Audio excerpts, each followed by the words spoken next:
Сәлем достар, мені арнама қош келдіңіздер. Менің есім Ләззат. Бүгін біз салт-дәстүріміздің бірі бринза дайындайтын боламыз. Ол үшін маған қойдың мәйегі қажет, яғни ұлтабары. Барлығын жақсылап жуып тазалап аламыз. Бір тұздап алғаннан кейін жақсылап жуып, арнайлап дайындап қоямыз. Одан соң біз 1 литр айранды құйып, бетін жауып, 2-3 сағатқа қойып қоятын боламыз.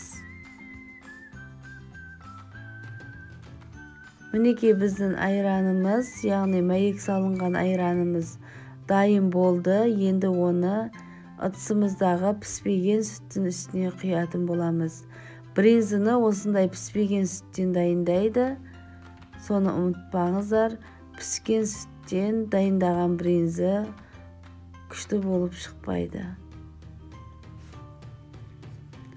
Бетін жауып, сыртын орап қоятын боламыз. 5 сағатқа дейін қозғамаңыздар. Мінекей біздің сүтіміз ұйып, қою болып тұр. Енді оны осындай сүлгілі матадан қалта тігіп сүзетін боламыз. Мінекей тағы да бір байқап қарасаңыздар, өте қою болып ұйығаны көрінуде. Осындай дайын болған сүлгілі қалтамен теріс қаратып қалтамызды орналастырып сүзетін боламыз.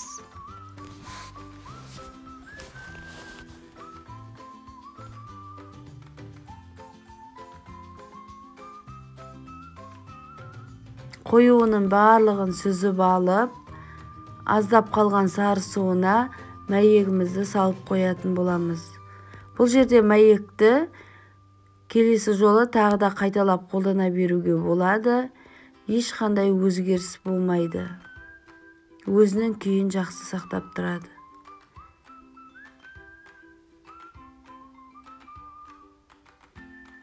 Мінекей осындай ыдысымызға салып, оның үстіне ауыр болады деген барлық ыдыстарды орналастыратын боламыз. Негізі бұдан да ауыр затпен бастырған дұрыс.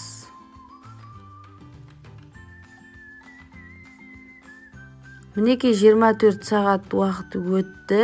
Енді бринзамызды алып, тарелкемізге қойып, жайлап кесіп көрсететін боламын.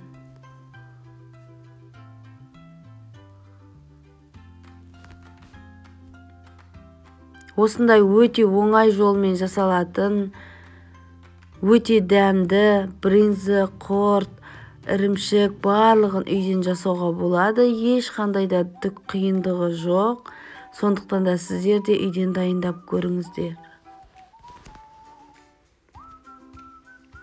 Мінекей біздің бринзаларымыз өте әдемі, өте дәмді болып шықты. Енді дайын болып барлығын кеспелеп шыққаннан кейін бір ыдысымызға тұзымызды салып, барлық бринзаларды тұзды суға 2 сағатқа салып қоятын боламыз.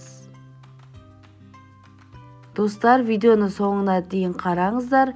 Мені арнама тіркеліп, лайк басып, пікір жазуды ұмытпаңыздар. Мен сіздердің жазған әрбір пікірлеріңізді оқып жауап беретін боламын.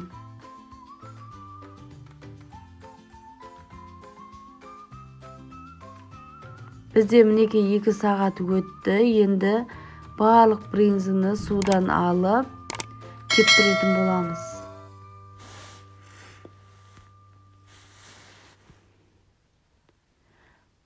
Балаларға да, үлкен адамдарға да өте пайдалы болып келетін бринза дайын.